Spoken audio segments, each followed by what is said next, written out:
gentlemen, I'm back here again for another TV series review. This is the new Netflix first season of Resident Evil. Now, I know we've had an oversaturation of a lot of things. I think 2021, we had the Resident Evil film that was Raccoon City. Then we had like chronologically a lot of different stuff since 2002, I believe, the first Resident Evil, to 20 years later, we've got a actual Resident Evil story. Now, the interesting thing about this story is, do note, this takes place a lot later on than Raccoon City. And I'm not saying that this is like Resident Evil 4 or 5 or 6. I'm not saying that, but it's somewhere in that atmosphere of showing kind of like on the side what has happened and what has been events that's happened since then. This is a non-spoiler review, but I will be recounting to a lot of things that bring up from the previous films and possibly some of the games that they've done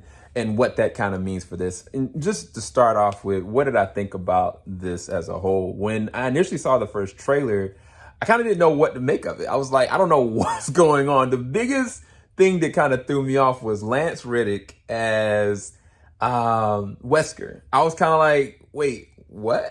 And it's not just because, you know, he's a black man, but I was kind of like, how does this character, you know, how is this Wesker that we know, you know? And the show, from an interesting standpoint, shows how Albert Wesker becomes or was or is, you know, the Wesker that we know, but they make him very multidimensional in so many different respects. Like Lance Riddick's able to really do a lot with this from an acting standpoint, because he gets to play different versions of what we interpret to be Wesker. And I think that was very interesting. The other backdrop of this, and I had to talk about him specifically, I apologize if that feels too spoilery for you guys, but I had to give context because the backdrop of this is really surrounding Wesker and the Weskers, because Wesker has children. Now, I'm not going to go into the specifics of that, but he's got Jade and he's got Billy. So the young versions of these characters, Tamara Smart plays the role of Jade, and Ella Balinska plays the role of Billy. Oh no, I'm sorry.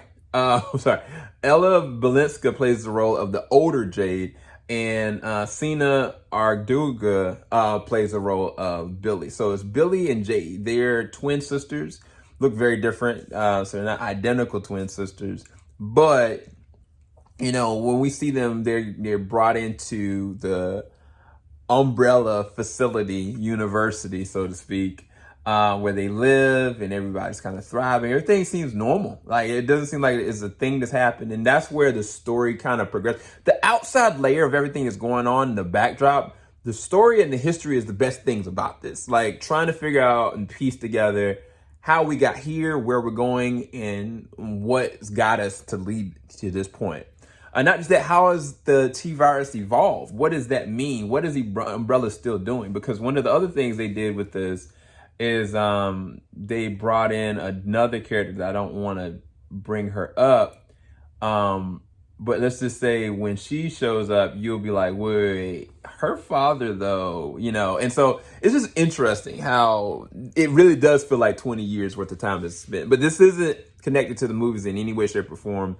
If it is, it's slightly implied. It's not really that standoff.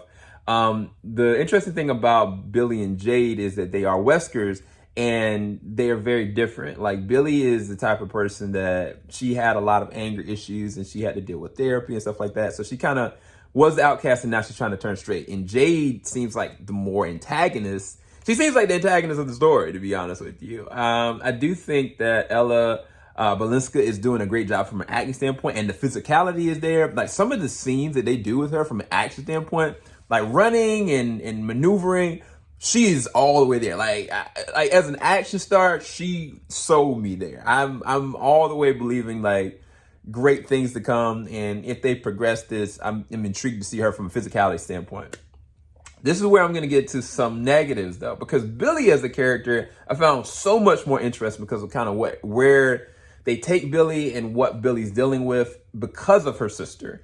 I think that Billy as a character, I feel more for and I'm more connected with. And even Albert Wesker, and with this, I'm connected with him as an individual because I don't know what he's capable of. And sometimes he can be very menacing, sometimes he can be very dramatic, and it's very fascinating to kind of see that. The issue comes in is when you show what Jade has done. Jade as a character, unfortunately put a lot of this stuff in motion, and they unfortunately doubled down on making her look as a character like the problem. I don't know the way to kind of put it, because I initially I was kind of like, oh, she's just, she's being dumb in this situation, or she's being naive in this. It's like, no, like, she's fully coherent. She's very smart, like very capable, like physically capable and intellectually capable.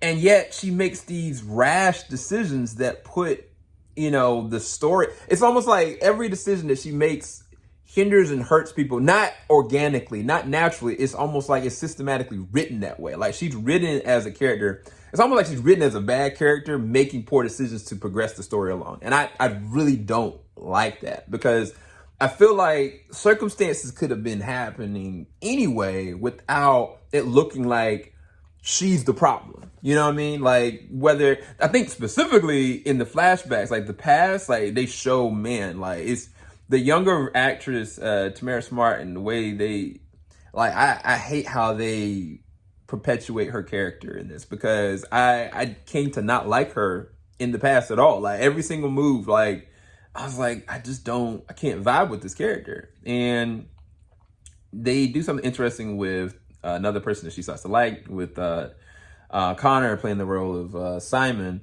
I liked his character. He's pretty interesting. But it was like the way that they handled Jade as an individual, I just couldn't get behind it, man. And I don't know. And then when you have the older version where she's consistently in danger, she's consistently in situations, she starts making decisions, and I'm just like, oh, what is going on? And it all leads up to a very interesting climax in the last few episodes, that the chicken has come to roost, so to speak. And the thing that I found fascinating about this show was how, man, the visual, like the gore and some of the things that they show, like visually it looks really good. Some of the gory moments and some of the things that are happening where it's like gigantic creatures, or whether it's like the infected, the mass of freaking zombies are insane. There's a scene at a beach, and you see these zombies, like, I don't think I've seen these many zombies since The Walking Dead. And these aren't CG. These are actual actors running amok. And it is awesome to watch. As a horror fan, as a zombie fan, I love that. All the actual zombie related stuff that's going on, all that's gold. All that works. It's when you start to interject the human element of why we're here, what's going on, why we have to get to this point. That's where it gets really muddly, unfortunately. There's a character played by Turlo Convery, and his character has one of the most freaking epic moments in this, and he's kind of a bad guy. Like he has an epic freaking moment, and you'll see what I mean by that later on in this. But it's weird. Like, there are things that really work in this. Like organically, the framing is there. It's so disconnected from what we know from Resident Evil that is there. It's just, I can't get behind the characters. The two main characters. Well, actually, it's only one main character, I should say, and that's Jade. And I can't get behind what she's doing because of how they've written her. And I think that's the fault of the show for me. Even with that, because of the way that the journey goes, and because of the stakes, and because of the human element, like, there is a scene with a little girl and a zombie, and I watched and I was like, this didn't have to happen. Like, this is like, why is this happening right now? Like, it didn't even have to happen. And you know the cliche of horror movies, but when it's every single episode something like that happens, it becomes more and more unbelievable. Not even more unbelievable than some of the stuff that characters get out of. Like, some stuff, how they get set up is so much more unbelievable. And I'm just like, I don't think it didn't have to get to this point. The other last thing that I didn't like is the very end.